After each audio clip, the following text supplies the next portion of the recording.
Hey everyone, welcome back. This is Francesca, Curriculum Director with Code Coven, and I am here today with Karen from Hiccup Interactive. We're going to be diving into the topic of her game, Urchins and Ink, and also educational games, which I'm really excited to get into. So hi Karen, thanks so much for joining us today. I'm super excited. Hi. Hi, yeah. Yeah, could we maybe just start off with like a quick introduction of who you are and a little bit about your game? All right, so I am Karen Williams.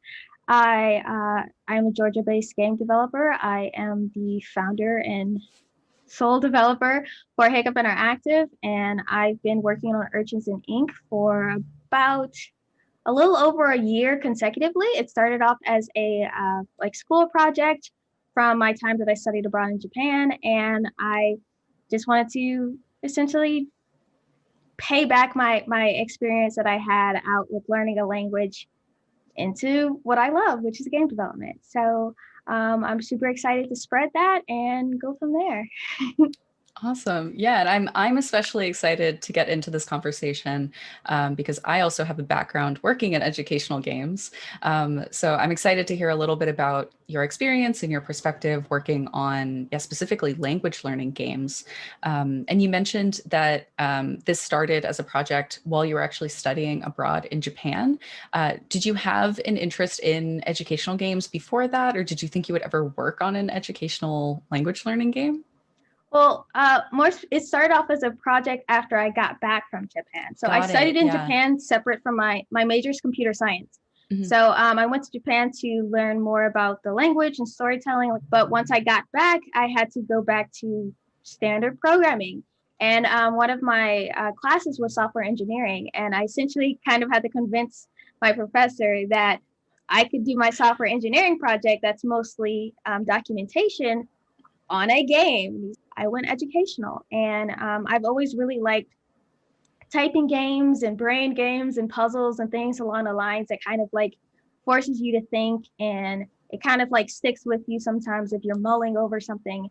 So I wanted to try to make that mulling over when it comes to learning like a new symbolic alphabet that you're not used to a lot less intimidating for people by making it a lot more fun within the wrapping of a game environment. Hmm. Awesome. Yeah, and speaking of fun, I would love to just talk about like what are the core mechanics that are in Urchins and Ink? Like what is the gameplay loop look like that encourages, people to engage with the language and practice over time? Okay, so in general, the way that I approach designing Urchins and Ink is from deductive reasoning that comes from just general action games. So you see a big boss and it has a big glowing red spot. Your immediate assumption is that's where I strike, that's where I hit. So I wanted to use that trial and error deductive reasoning of just like, you're not going to get forward until you do this the right way, but Hmm. not make it a test, you know? So my approach kind of came from thinking of Pac-Man, how you can't eat the ghost until you get the big glowing orb. So you have to pick up the right character to match it to the Japanese symbol for you to be able to strike it. And it has a lot of sound feedback. Like sound is a huge component as well as like visual cues to ensure that with every action that you make within Urchins and Ink, there's something telling you whether you've done something that's changed the environment or the environment stays the same. So it's Hmm. very quick and fast to encourage like trial and error until this becomes a pattern and it's a learned result from I associate this symbol with this English character. So these match and I can just keep doing that over and over and over again. Nice. Yeah. And I think it's really cool that you were also able to incorporate like the pronunciation, right? And like the audio cues of the different like, language fragments and pieces that you're picking up. Yeah, that's awesome. And I would love to also hear a little bit more about the team behind the project and how you all actually came together to work on this. Okay, so when it was still a project with my school, this was kind of like my brain baby, Yeah. and I worked with I worked with some other classmates at that time. But after the class ended and we got our grade or whatever, I asked if anyone wanted to continue, and they were like, "Nah, this is yours. You got it. Go for it. Do whatever it is you want to do. I didn't pick it up until about 2 years into like after I graduated when I had more time. And I just kind of worked on it on the side. And I wanted to incorporate some of the friends that I had been interacting with, like at game jams and all the different events that are in the Atlanta area. And that's where I met Liana Mitchell. She actually came to one of my talks at my university that I gave on game design, and I loved her. She had like this great energy. Oh, no way. We worked on a game jam together, and I was like, yo, you are a bomb artist. When I got like my idea a lot more solidified from whatever that my my class project version of it was. It was a typing game back in the day, to be honest. I was like, yo, Liana, you have to work with me. I really loved your art. You're really quick. You make these creative like decisions. I'd love to have you on my team. And from there, she's kind of became a staple member. My sister, who is extremely accomplished within like the business realm. She has her own travel blog and she does marketing and advertisement. She's got the business side of it. She is being a little bit relearned into being a bit more of a nerd. So that's so funny. Yes, I'm the nerdy one in the family. She doesn't do any of that you're stuff. Just pulling her in, but she kind of just like cringes with me and my video games, and she's just like, but she's like, all right, like little sis, I'll help you out with the business side since you like to stay inside at your little house cave. That's a great skill set to have in the family. Honestly, that's super useful. Balance each other out a little bit. So that kind of like became my core team, and like to be honest, I kind of have essentially adjacent team members that are just like the rest of my community and the people that I've met along the way that I ask for advice and that inform me on different things, that because I have so many talented people that I know that I'm not going to pull them from their project onto mine, but we definitely discuss things to help better things along the way. Yeah, I think it's so cool that you're talking about like game jams and like meeting people in your community to collaborate. Because as you know, that's like a really big thing that, you know, we're dedicated to at Code Coven, is that community building aspect and the networking. And yeah, I think that's really great that you've been able to find support, you know, not only from your team, but also from your, you know, larger local community, and like pulling inspiration and advice from those people as well. That's awesome. I find that really inspiring. When people think about, you know, language learning games, we often think about like the popular like mobile apps, right? Which, you know, a ton of people are using as a tool for language learning. And they do rely a lot on like, you know, badges, you know, like daily streaks, reward systems, sort of this, like when we get into that topic of like, you know, like gamification of apps and things. And I'm curious, in your opinion, as a developer who has been working in this space, your opinion on kind of how effective those mechanics are, and sort of if you're taking inspiration or innovating in that space in your gameplay for Urchins and Inc. So from my background, especially when I was learning Japanese and getting through everything, I played a ton of these apps. Like I remember downloading like just anything that I could find and playing it and seeing what happens. And it tended to be that it was kind of like the adrenaline of like, oh, this is a new area, new material, new introduction of how it's done and everything. And like I'd do the streaks, I'd have my Skinner box moment of just like, yay, like it's giving me all the good gold stars and whatnot. But it eventually got to a point that like my adrenaline faded, and it just kind of felt like a multiple choice test or flashcards or something like that. And it wasn't a game. It was a multiple choice test on my phone with like extra sparkles, which isn't necessarily bad, but it's not everyone's like key learning like style. So I kind of wanted to deal with like thinking of Candy Crush and things along those lines, or thinking about Pac-Man, Mario. Like, what is it that brings people back to even very simplified games? It's they enjoy it. So if it's an enjoyable game experience, they'll come back to it. And the objective of like people learn things while they're playing games, like Pokemon. You learn all the different ways that things interact with each other. You know all the names of the creatures, which ones do this, that, and the other. I wanted to apply that to an applicable skill. So when it came to the language learning, I wanted to make a fun environment first, and then use that as the entry point for my educational point, and just do all the same game mechanics testing, like I said, with the big shiny spot on the body or the Pac-Man thing. Like, these are common game mechanics that I just needed to change the context into something that's educational. So my game, I want more to people keep coming back to it because they enjoy it. Like, screw over the day streak and the badges and the things like that. Like, if you like it, you'll keep coming back to it and you keep learning something. So that was my intention with how I approached this. Mm-hmm. Yeah, I totally agree with that sort of like, design mechanics first approach, keeping in mind the learning objectives and designing, your systems around that. But really, yeah, that sort of like, fun and engagement first approach, which ultimately is going to make the learning experience that much better, right? Instead of a gamified learning Yeah. experience, it's an edufied gaming experience. Yeah, and you're totally right that like people who play games are really good at learning. We learn new, button mapping every single time we play a game. We learn combos, we learn mechanics. So I think just like making sure that, you're accommodating that, but doing it for something that is like a real life purpose, like language learning. Yeah, it's fantastic. And I think very effective.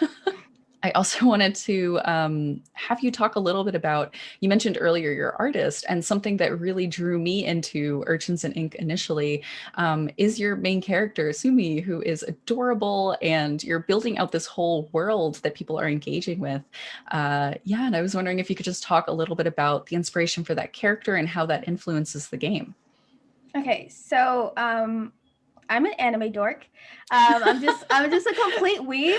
Yeah, And same. I definitely, of course, while I was out in Japan, I had all my anime fun and things along those lines. And I mean, I really just like know the endearing power that like having like characters that you connect to gives you another latch on to a game. Like, sometimes even if the gameplay isn't quite new or innovative, it's sometimes just the characters that bring people back. And I wanted to have that spot with Sumi. And I had a weird tangle of how I even came to deciding a squid.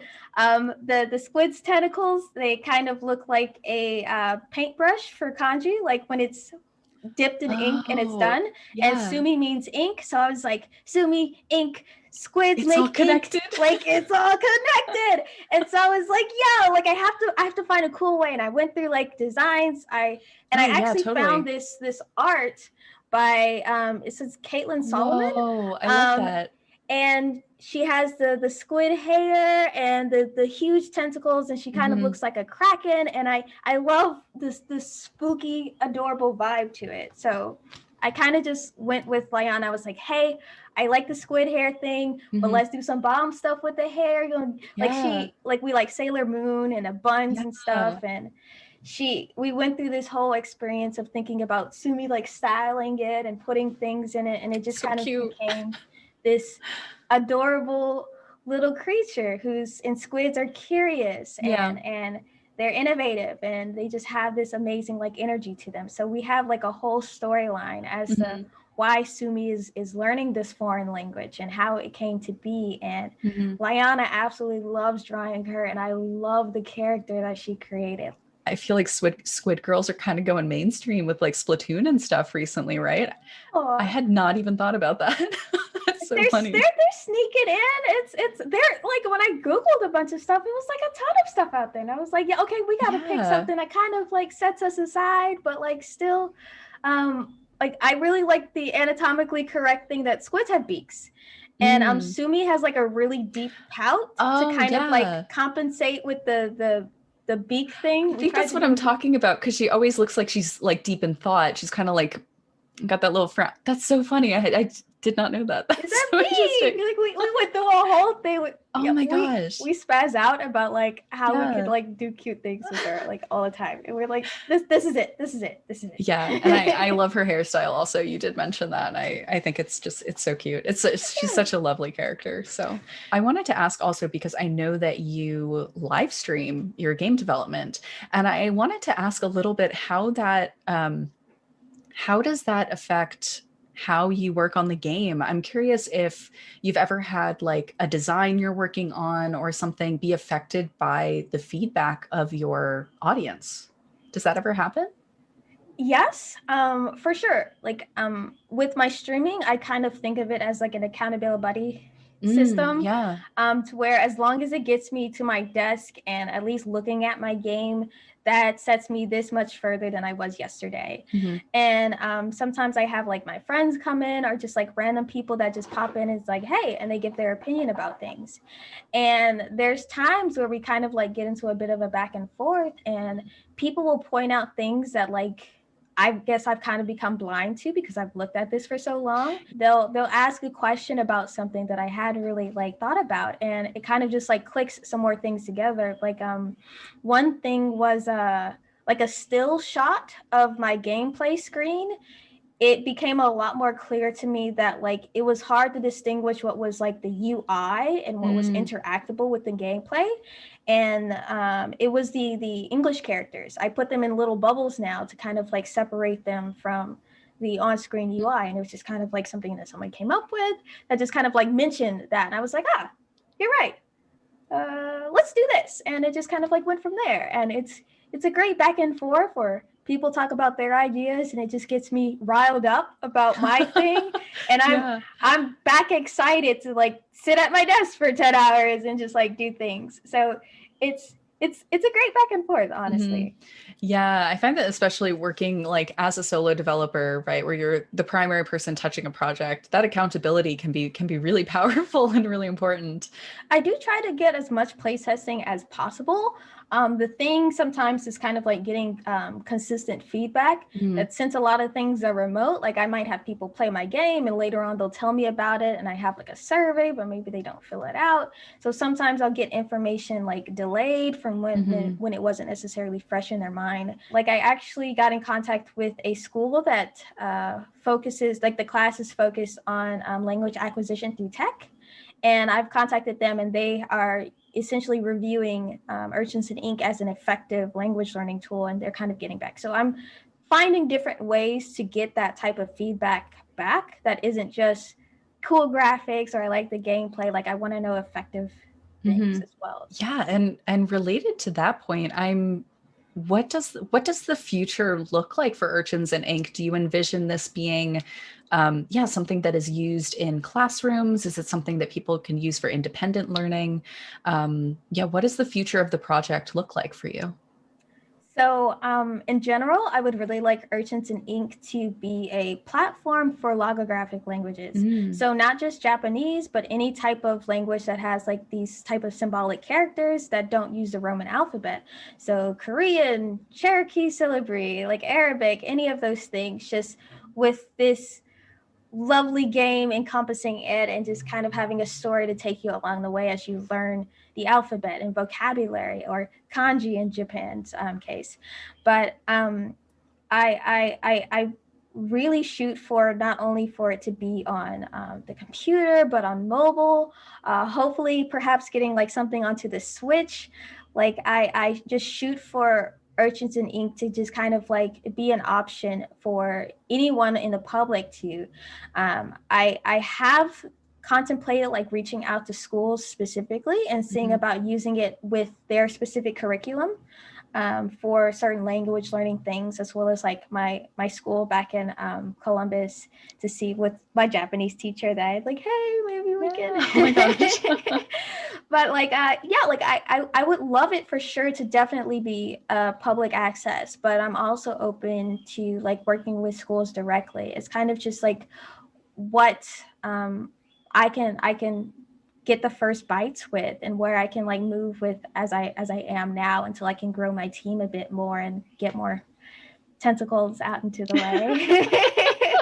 I think you've done a fantastic job with it so far. So good luck for the future. We're always here to support you as needed. But as a last question, where can we find you online? Where can we find Urchins and Ink if we'd like to learn more? Okay, so Urchins and Ink is on itch.io currently. There is a web browser play version, and it's also downloadable for free. Oh, awesome. it is a limited version, but I will be releasing it on Steam later out on in the year. If you type in Hiccup Interactive, you should be able to find my website, my Instagram, and Facebook. If you type Hiccup Interacts, that is good for my Twitter. And I think that's just it. That's my Twitter. Awesome. And you do also stream on Twitch. On Twitch, so yes, Hiccup Interactive, also on Twitch. I stream Monday, Awesome. Tuesday, Thursday, and Friday at 8 p.m. Eastern. Awesome. And that's such a cool way for folks to, like, you know, not only get involved with your specific project, but to look a little behind the scenes on like what it looks like to make a game, right? And to work on something like this. For sure, definitely. Yeah, so I think that's great that you like share that knowledge and sort of that experience as well. So thank you so much for chatting with me. This has been so much fun. Yeah, and let's definitely keep in touch and we'll chat again soon. Cool beans. Thank you so much. All right. Thank you so much, everyone. Bye-bye. Bye. Keep in touch. I just noticed a Splatoon in the background. Oh, yeah. And he's purple. Oh my gosh. The squid was here the whole time. Squid was here the whole time. I totally forgot that was behind me. That's so funny. See, squid people, they're taking over. They're the new hot thing.